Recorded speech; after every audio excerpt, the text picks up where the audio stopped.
Bom, pessoal, então agora que vocês já viram esse filme que deve ter relembrado vocês como ocorre a síntese de proteína, então lembrando o que eu disse antes de passar o filme, né? O dogma central da genética é que todo gene produz uma proteína. Então vocês viram nesse vídeo como ocorre essa produção.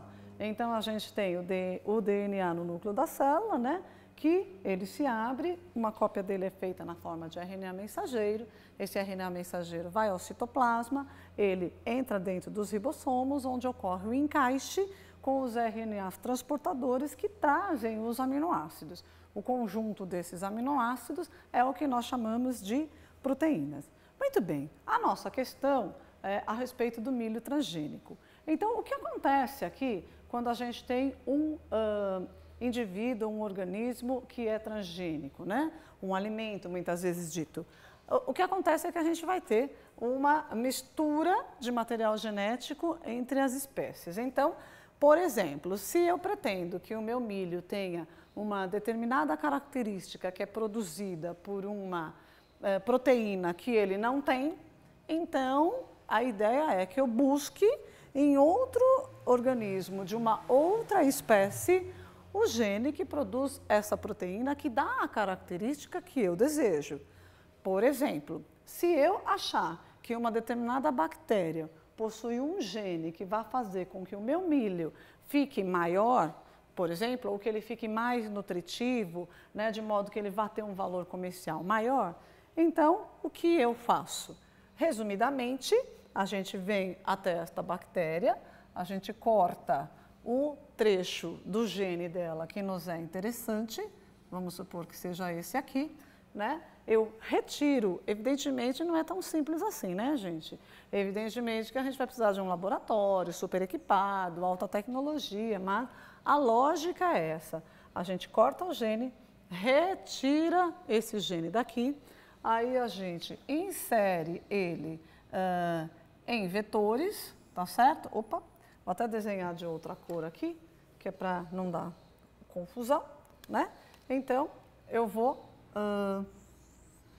cortar ele, aí eu vou colocar o gene aqui, ok?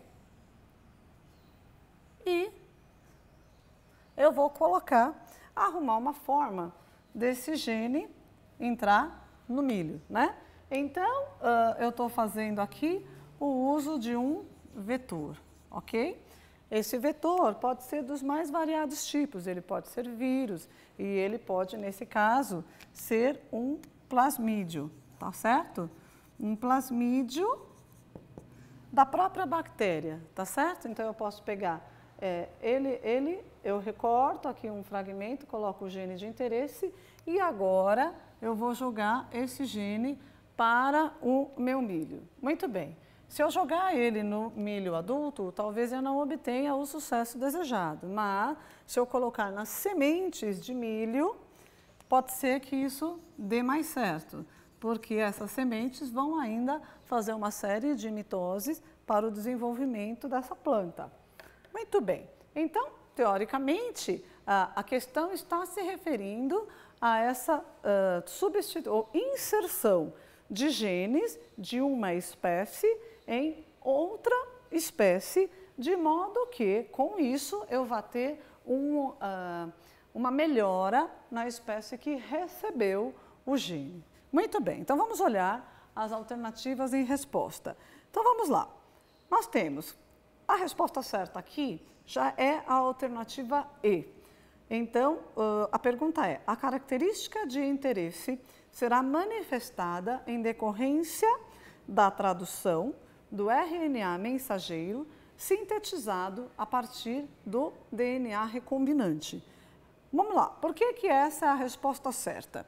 Vamos ter que fazer agora um outro desenho. Então, vamos considerar o seguinte aqui, ó. Dentro desse milho, o que acontece? Vamos pegar aqui uma célula do milho, ok? Então, o que aconteceu? Esse milho ele vai ter todo o DNA dele aqui dentro, né? Ó, como vocês viram no vídeo, então o milho vai ter tantos cromossomos quanto a espécie exige, né? E ele vai ter ainda um fragmento de um gene a mais que ele recebeu de outra espécie, tá certo? Bom, então o que vai acontecer?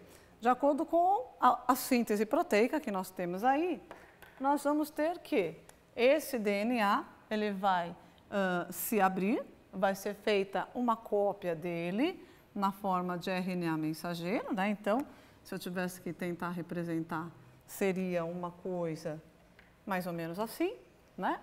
Aí o RNA mensageiro ele é copiado, ele sai do núcleo pelos poros que o núcleo tem, né? E ele chega ao citoplasma, onde ele será recebido pelos ribossomos, como vocês viram nos filmes, né? E aí a gente vai ter aqui o encaixe dos RNAs transportadores, trazendo os aminoácidos de acordo com o código. Esse conjunto é a proteína, como acabamos de falar. Muito bem, então a pergunta quer saber por que o milho ele vai ter a característica da outra espécie que me interessa. Eu posso querer que o milho tenha um gene do tomate, um gene da melancia, um gene de qualquer outro ser vivo, geralmente vegetal mesmo assim, né? E aí esse gene vai ser enviado por este vetor, que a gente pega em bactérias do plasmídio, e aí então aqui a gente vai ter a produção de todas as proteínas do próprio milho e também desse gene que veio de fora, de outra espécie. Então, justamente devido à existência desse gene externo, é que a gente vai ter a produção da proteína correspondente a esse gene. Sendo assim, a gente vai ter uma planta que vai crescer e que vai desenvolver essa característica que deveria ser de outro indivíduo, né, de outra espécie. Então, se a gente olhar de novo para as questões, nós vamos ver que a gente tem como resposta certa a letra E. A tradução, então eu tenho aqui o processo de transcrição dentro do núcleo, aqui eu tenho no citoplasma o processo de tradução de quem? Do RNA mensageiro, que foi copiado lá no núcleo, e ele é sintetizado a partir de quem? Desse DNA recombinante, que veio de onde? De um outro ser vivo, de outra espécie que foi entregue por um vetor. Se a gente olhar para as outras alternativas, quais seriam as opções? Essa característica do milho, né, ela pode ocorrer devido ao incremento do DNA a partir da duplicação do gene transferido? Não, porque aqui eu não tenho um incremento de DNA, vai só aumentar a quantidade, não vai produzir a proteína. E para eu ter a característica, eu preciso da produção da proteína. Por isso, a primeira não é correta. A segunda, da transcrição do RNA transportador. Ora, o RNA transportador não é transcrito, ele encaixa. Quem é transcrito é o RNA mensageiro. A terceira, da expressão de proteínas sintetizadas a partir do DNA não hibridizado. Ora, esse DNA aqui, não hibridizado, é o DNA do próprio milho, que vai produzir as proteínas naturais que vão conferir as características naturais dele. Então, não tem nem sentido essa opção como resposta, porque qual seria o sentido da transferência de gene? E a última, quer dizer, a D, da síntese de carboidratos a partir da ativação do DNA. Não. Nós não sintetizamos carboidratos a partir de DNA nenhum, tá certo? Então, opção completamente errada, a alternativa D. Bom, eu espero que tenha ficado claro, mas de novo vou dizer, ainda que eu já esteja numa próxima pergunta, vocês, se tiverem dúvidas, podem perguntar. Se a gente não conseguir responder imediatamente, a gente envia essa resposta depois. Então, vamos lá. Agora, vamos responder a pergunta número 63 da prova amarela, 65 da prova azul, 58 da prova branca e 74 da prova rosa, que também tem a ver com um pouco dessa parte de genética. Então, vamos lá. Os vegetais biosintetizam determinadas substâncias, como, por exemplo, os alcaloides e os flavonoides, cuja estrutura química e concentração variam no mesmo organismo em diferentes épocas do ano e estágios de desenvolvimento. Muitas dessas substâncias são produzidas para a adaptação do organismo às variações ambientais, como radiação ultravioleta, temperatura, parasitas herbívoros, estímulo a polinizadores, etc. Ou fisiológicas, crescimento, envelhecimento e etc. As variações qualitativas e quantitativas na produção dessas substâncias durante um ano são possíveis porque o material genético do indivíduo... Então, vamos lá. O que a pergunta quer saber aqui? Em outras palavras, a questão é, em um mesmo indivíduo, tem épocas que determinadas proteínas são produzidas, em um mesmo indivíduo, tem épocas em que essas proteínas não são produzidas, tá certo? O que acontece? Lembrando um conceito bem básico de genética agora, que é importante todo mundo saber, temos o seguinte: o conjunto de genes de um indivíduo é o que chamamos de genótipo. Um conjunto de proteínas de um indivíduo é o que chamamos de fenótipo. O fenótipo, ele está sujeito às influências ambientais, né? Então, as influências do ambiente. Então, o que acontece? De acordo com a temperatura do local, de acordo com um pH, né, de acordo com o clima, de acordo com as substâncias, elementos químicos no solo, né, o que vai acontecer? A síntese de proteínas vai acontecer de acordo com o código, mas a intervenção ambiental vai levar a esse fenótipo aqui, que vai variar de região para região, tá certo? Então, esse fenótipo que fica sujeito às ações do ambiente, eles podem sim variar durante várias épocas do ano em um mesmo ser vivo, tá? Bom, então, o que é que vai ser responsável por essa variação dentro desse processo? Justamente esta interferência do ambiente sobre a síntese de proteínas. Então, vamos lá. Qual a resposta certa? E. Então, de novo, a pergunta: as variações qualitativas e quantitativas na produção dessa substância durante um ano são possíveis porque o material genético do indivíduo possui genes transcritos diferentemente de acordo com cada necessidade. Neste caso, o indivíduo ele não precisa nem ser transgênico, nem geneticamente modificado, mas o gene dele vai variar de sua produção de acordo com o estímulo do ambiente. Então, se há um ambiente muito mais seco, então ele vai ativar a síntese proteica de determinado gene. Se o ambiente está mais úmido, talvez esse gene não seja necessário de ser ativado, porque a proteína que ele produz não vai ser necessária.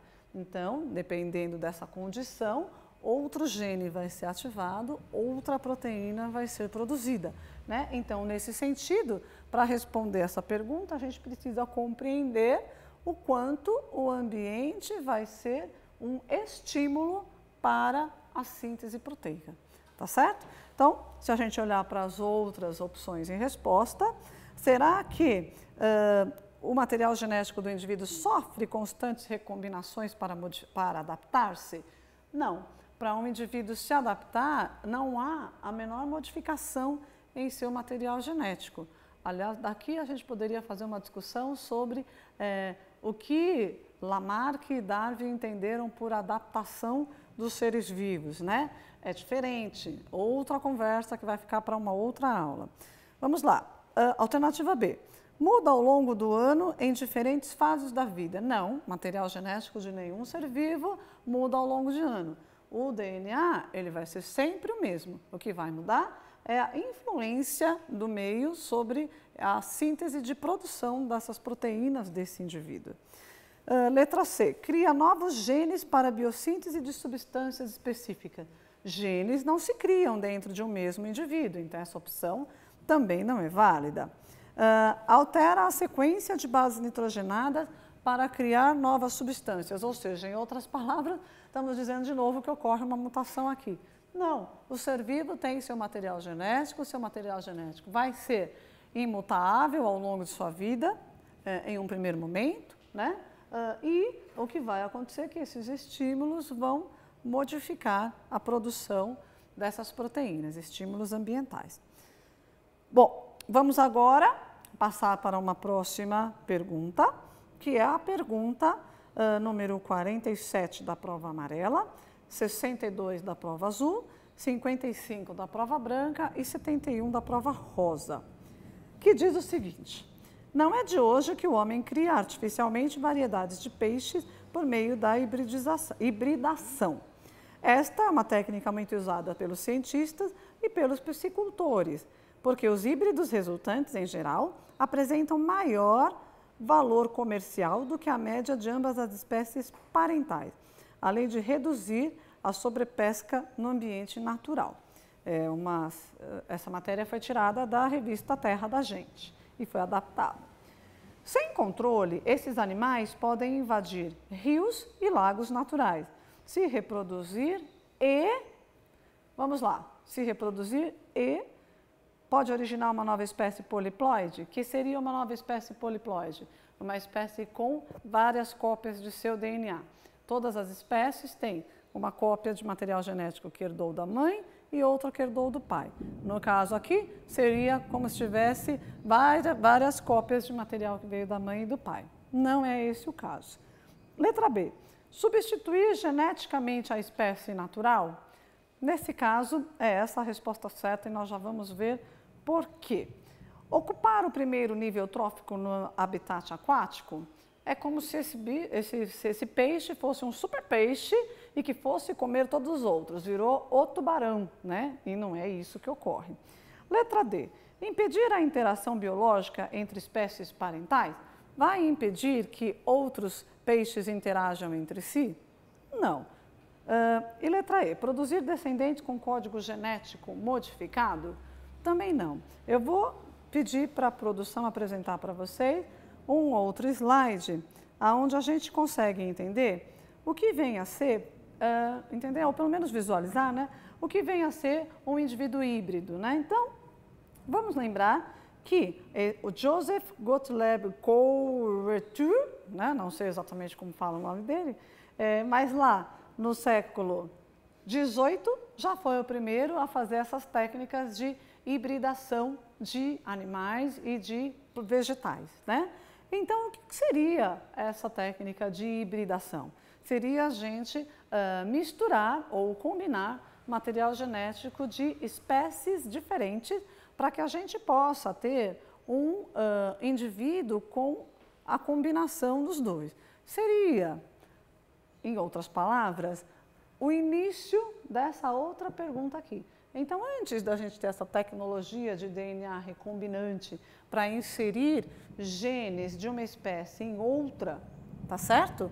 A gente teve mistura, cruzamentos escolhidos mesmos, né?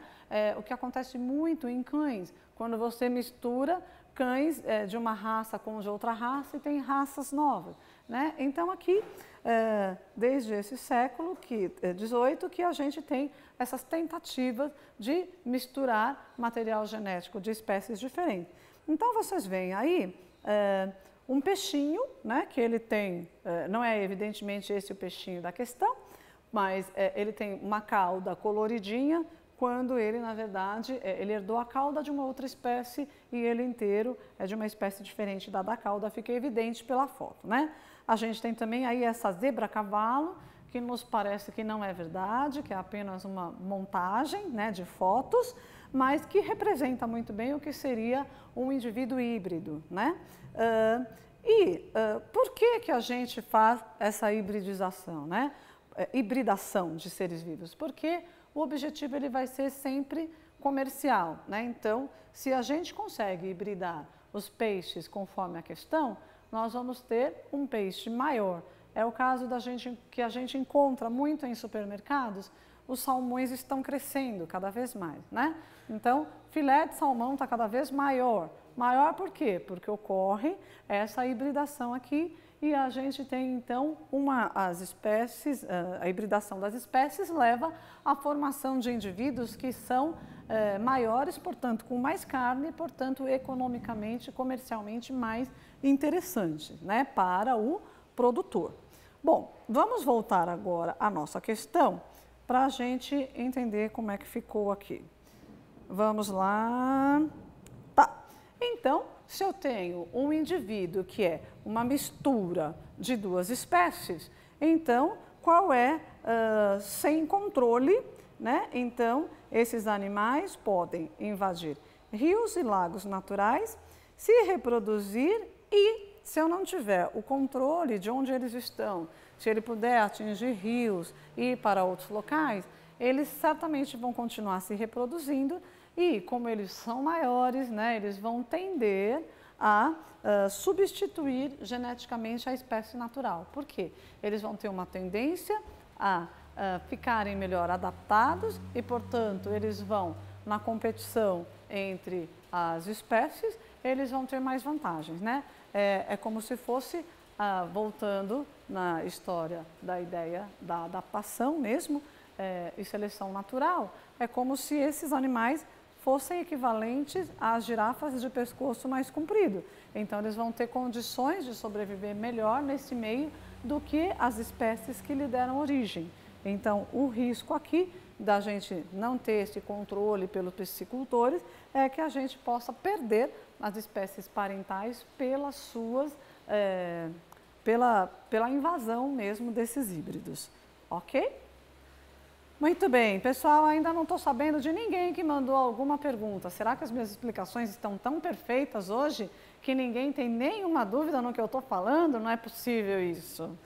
Mas vamos prosseguir. Quem tiver dúvida, pergunta.